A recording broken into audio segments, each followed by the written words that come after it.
Say the line, Bart! Where's everyone going? Bingo? Resident Evil 4 never needed a remake, and here we are talking about a remake, and it is phenomenal. A remake of one of the pioneers of third-person gaming, Resident Evil 4's remake is absolutely superb on any way, optimizing the pacing and tension of the game while refining the mechanics that made the game what it is. And that's why, to see how far this remake has come, we're going to be comparing it to the original experience. I'm going to be looking at both the Wii and PC experience so you guys can see how that works. But it's incredible to see all the changes that we have seen. The goal of the remake is not a one-for-one experience, but taking the general experience that you've played at the original Wii and other experiences and optimizing it for a modern age. You have a better combat and camera system due to the RE engine, better quality of life features that allow you to switch weapons or manage your attaché case that much easier. And even though the remake has so much to live to because of the standards that Resident Evil 4 set, it is still one of the best remakes, and we'll absolutely see why.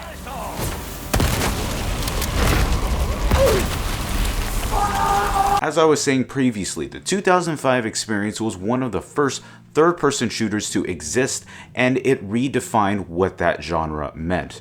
Games like Gears of War and other third-person shooters followed suit because they were inspired by Resident Evil 4, so the remake does have a lot to live up in that regard. What was so great about the third-person experience was that it melded a really interesting dynamic camera point while combining a great layer of action. The problem with Resident Evil 4 Original was that it actually deviated away from survival horror more into the action-oriented, and while a lot of people do feel that Resident Evil 4 melded a great distinction between horror and action, it definitely leaned more towards the action experience. The remake, in vein of Resident Evil 2 and 3, tries to bring the horror aspect back while keeping the mechanics that we've known and love. Because it is built on the RE engine, you will already expect a level of polish due to the gameplay. You're going to be having a great third-person experience that allows you to maneuver and aim easily anywhere you can. Combat might be a little clunkier than other third-person shooters, but this game has heightened tension because of its survival skills, as well as trying to manage your enemies and how you're supposed to interact with them.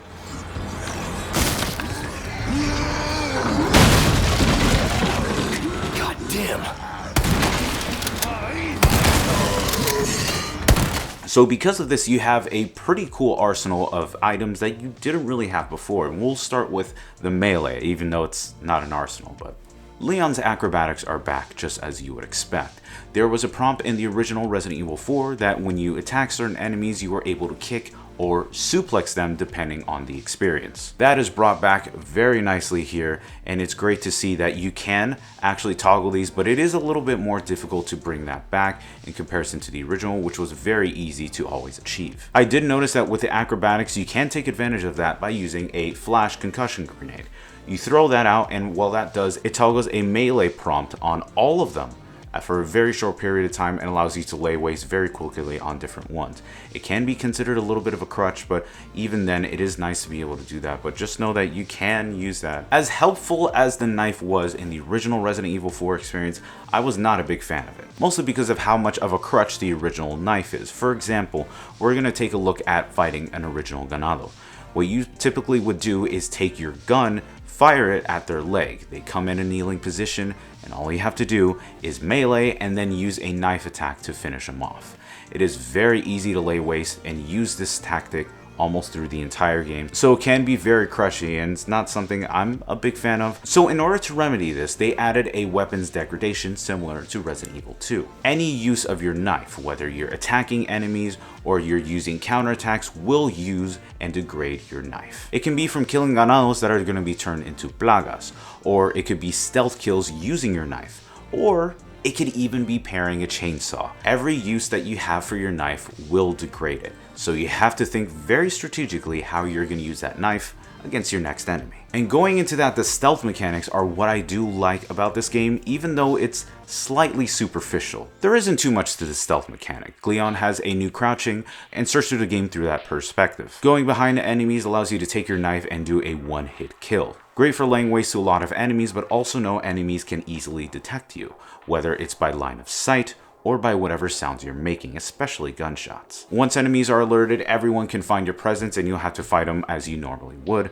but the stealth is nice because it does add a small but nice layer of strategy that you could implement if you're running low on ammo. So it's a nice strategy to hold if you need it. My favorite part of the game was the artificial intelligence. The AI of the Ganados is insane. For context, looking at the original Resident Evils, the Ganados were pretty revolutionary in how the AI was actually trying to fight against you and how they were slowly creeping up. How the Ganados work is that they slowly creep up to you using whatever weapon they have. You can see their telegraphed attack and then attack them and retaliate. This method was used for at least all the Ganados, and attacking and defeating them became a little bit formulaic. Then the remake came in and changed everything. The Ganados in the remake are absolutely insane, each one performing different attacks and fighting differently than the last. Some Ganados will come right in with their pitchfork, others will come right behind you and slash their knife behind your back, and others will come for a pincer attack surrounding some of the other houses to try to hold you. These Ganados are very vicious, they swarm and use tactics against you, so you have to use the same tactics back at them to have a fighting chance. And this is absolutely heightened when you're in hardcore mode, where a lot of the enemies are more difficult and they can easily kill you in about 2 hits. So you really have to have that level of strategy there. On top of that, some of the Ganados, when you defeat them, actually turn into their Plagas form. So some Ganados, when you see them in a defeated state, you have to swipe them up with the knife or else they turn into their Plagas form, which can vary depending on the game. And they are very vicious creatures, so you need to be careful with how they transform, but it adds an even deeper layer of how the AI works.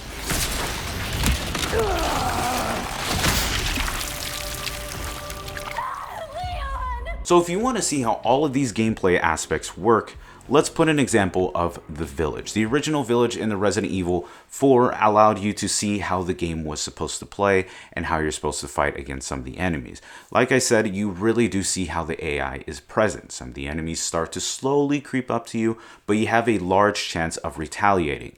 Even when Dr. Salvador comes, you still have a chance against him to fight. It kind of does diminish his horror and intensity that he brings when he does have that chainsaw. If you play the original, this is not going to work at all. Right when you go into the village, you can already see that some of them are attacking very differently. Some of them do come up very slowly. Some others are actually running at the same speed you're running to try to one-up you. Others are using their pitchfork. And it's kind of scary because when you're trying to retaliate against that, you go behind some of the houses and you can see some enemies trying to retaliate and give you a pincer. It is very frightening to see the intelligence of some of these Ganados, and especially with Dr. Salvador coming in you with the chainsaw. If this doesn't explain how scary the Ganados and Dr. Salvador are, I don't know what will.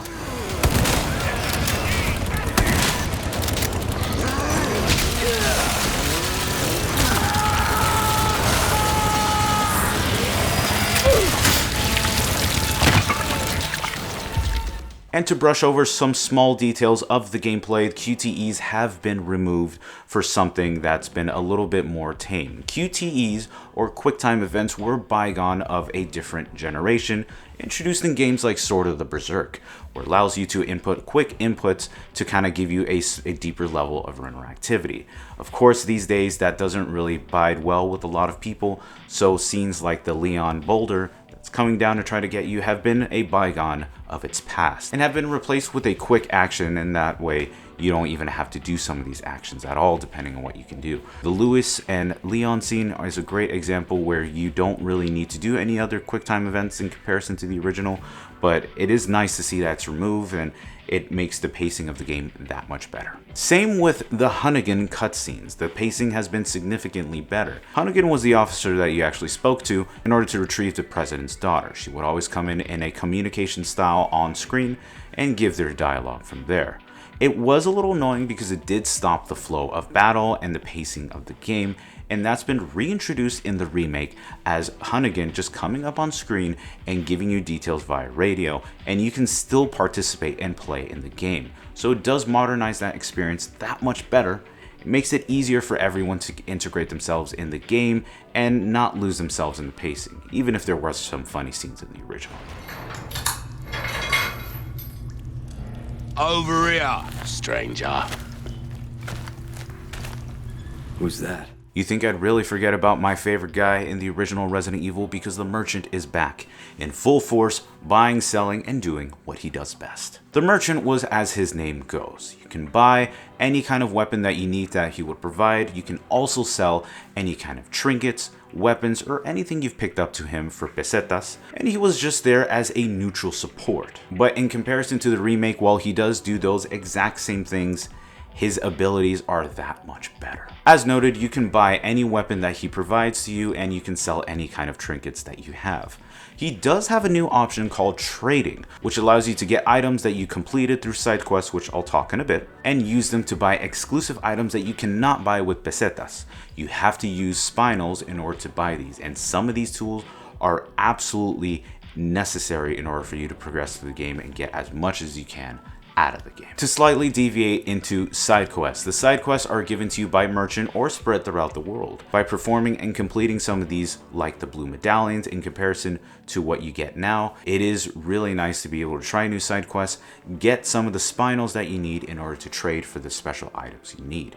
It's a smaller but deeper layer of gameplay that's pretty addicting to try, and even if it's slightly surface level, I'm very glad that Capcom has added that. And the trinkets have also come in. You're going to see treasures scattered throughout the entire world. The trinkets in the original, some of them had crevices in order to put gems into.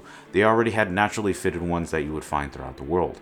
But in this one, it's done very differently through a gem system. The gem system was a chart at what gems should go at what positions. That way you can maximize how much you're able to sell the trinket for. For example, putting 2 or more gems in this 2-hole recess allows you to get that much more pesetas, while maybe putting a different color will net you that much less. So it does add a deeper level of strategy to even withhold some of these trinkets until you find exactly what you need.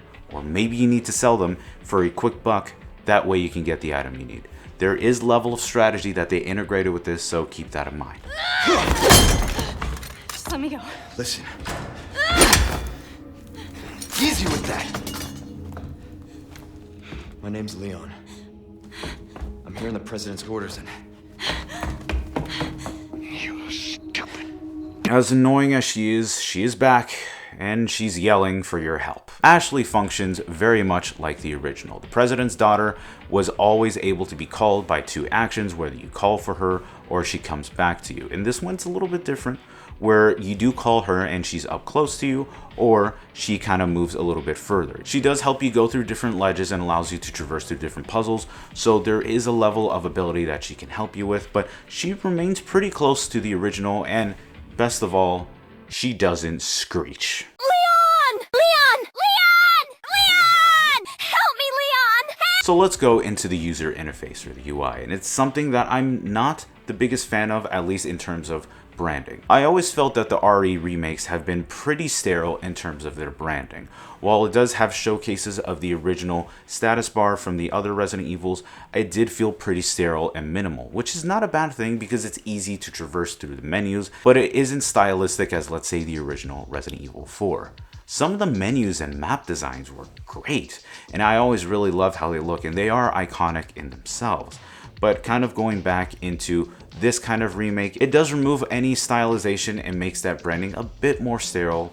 Not the biggest fan of it. But hopefully Capcom can make the user experience a little bit more stylistic when it's in the branding, but you know, that's going into personal opinions at that point, but there you go. But the attaché case is a huge bump up from the original. The attaché case allowed you to take whatever items that you got from your journey. And while organizing and moving items were pretty fun, it does get tedious because of how the archaic system works. But all of that has been rectified in the remake. You can easily rearrange your box and move it however you would like, with ease of use without going through, you know, typical menus to kind of keep toggling and moving items. And it does make weapon switching that much easier. In the original, to switch weapons, you had to go into your menu, toggle your weapon, and then be able to use that. But what's nice about that experience is that you can use weapons on the fly and target them using a short key. So it's very easy, intuitive, a nice experience to be able to switch through weapons and do whatever attacks you need. Resident Evil Remake visual presentations have been always something special, and Resident Evil 4 is no exception. The original presentation of the game was obviously on the Gamecube in 4:3 in 480p. It was a Gamecube exclusive, so it was a pretty interesting title to see well made, then ported over to the PS2, Wii, and beyond. It was then bumped to 16:9. It still kept the 30 FPS cap. On older platforms, it did look good for when it came out, and it had a lot of visual variety that other games at the time really didn't have, which makes sense to why it was so popular. Now, bumping this up to the HD age is when you really start to see its problems. While things were bumped up to 60 FPS, you did see that Capcom did not update some animations and were still kept in 30 FPS, even though the game runs at 60, so it was a little bit of a laziness on their part.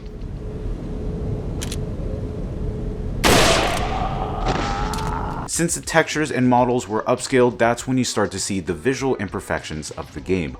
A lot of the textures are pretty low quality since they're in their original 480p perspective, so you start to see a lot of muddiness and imperfections as you see this game blown up. The models, while they still look pretty solid, have still seen some age, and they don't look up to snuff anymore. This is where Albert from the Resident Evil HD project really shines, and I would highly recommend that you check that out right now, so you can see how it works and how to get it playing. Going back to the remake, it still has a visual presentation that we've come to expect from the RE engine games, and it still holds tried and true here since there's a bare minimum of polish that we come to expect. Obviously, the game is absolutely gorgeous. It really takes advantage of modern day lighting like ambient occlusion and chromatic aberration, even to the degree of using individual hair strands, which we haven't actually seen in other RE games. The game is also trying to keep that darker, moodier, and horrific atmosphere that wasn't as present in the original Resident Evil since it was more of an action-oriented title, and the graphics really do reflect that as well. Even some lovely screen space reflections right here where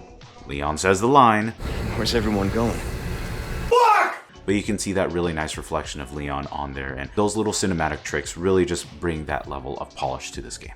Of course, for your ray tracing fans like myself, you do have ray tracing that is built in, and while DLSS isn't really present, you do have FSR to some degree, so you can actually channel it and upscale it to whatever you'd like to, even though I've recorded this at 1080p 60 FPS as much as I can on PC. But you can still have that, especially if you have higher performance rigs. The biggest surprise of the game will of course be the level design. If you played the original Resident Evil, you probably know how the game is laid out and how certain beats are when the game deviates from that. While the remake does have a lot of familiarity with how it used to play, the level design really tries to keep you offbeat since this is a very different game with familiar but very different atmospheres and game design. Areas like the second portion of the village truly show that while you do see some familiarities in the building and set pieces, it is still arranged differently enough to throw you off and even throw some new surprises along the way.